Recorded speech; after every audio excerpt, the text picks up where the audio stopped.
Tugas Public Speaking. Kelas T24. Asesor Yana Karisma, MA.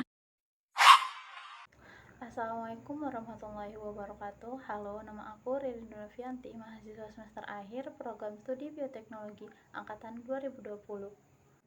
Di sini saya akan menceritakan sedikit tentang sisi baik dan buruknya penerapan bioteknologi terhadap ekonomi dan sosial.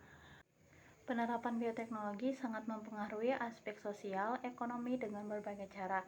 Bioteknologi dapat meningkatkan efisiensi dan kualitas produk sehingga dapat meningkatkan kesejahteraan manusia. Tidak hanya itu, bioteknologi memiliki berbagai manfaat dalam kehidupan manusia, di antaranya dalam bidang pangan pertanian, peternakan, kesehatan, lingkungan, dan forensik. Dan sampai saat ini, ilmuwan terus melakukan penelitian dalam bidang bioteknologi yang dapat menghasilkan suatu produk baru yang bermanfaat sehingga dapat meningkatkan kesejahteraan manusia. Contoh yang pertama yaitu tanaman transgenik. Seperti yang kita ketahui, tanaman transgenik adalah tanaman yang telah dimodifikasi secara genetik dengan cara memindahkan gen dari satu makhluk hidup ke makhluk hidup lainnya, baik dari satu tanaman ke tanaman lainnya, atau biasanya dari genus hewan ke tanaman. Contoh tanaman rekayasa genetika yaitu tomat flavor saver.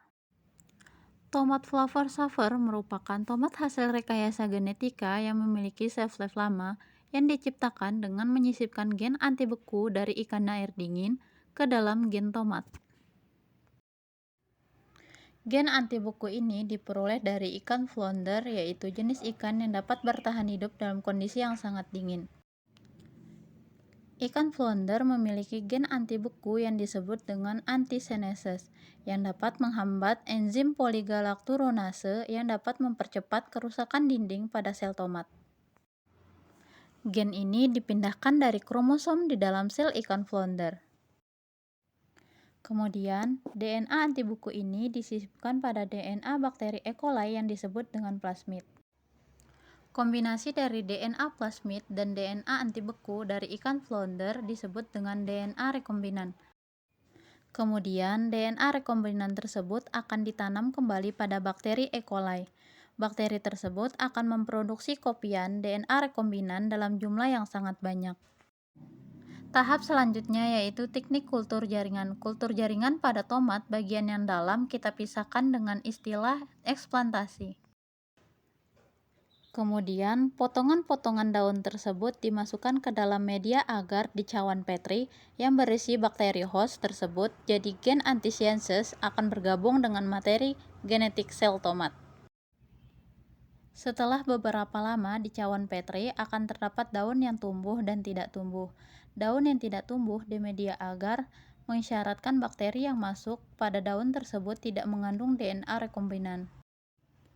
Tunas tanaman tomat akan dipindahkan ke tanah dan tumbuh menjadi tanaman tomat dewasa.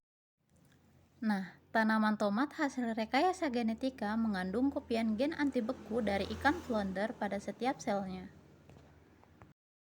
Keuntungan dari rekayasa genetika pada tomat flavor saver adalah adanya teknologi anthesian yang dapat memberikan efek perlambatan pembusukan tomat serta memberikan dampak lebih lama untuk laju pertumbuhan pada jamur akibat pembusukan akan tertunda.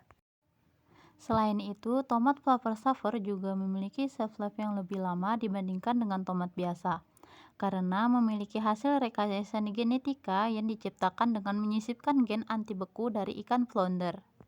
Namun, jika dikonsumsi dengan berlebihan, tomat flavor saver dapat menyebabkan gatal-gatal, ruam pada kulit, dan membuat kulit bersisik.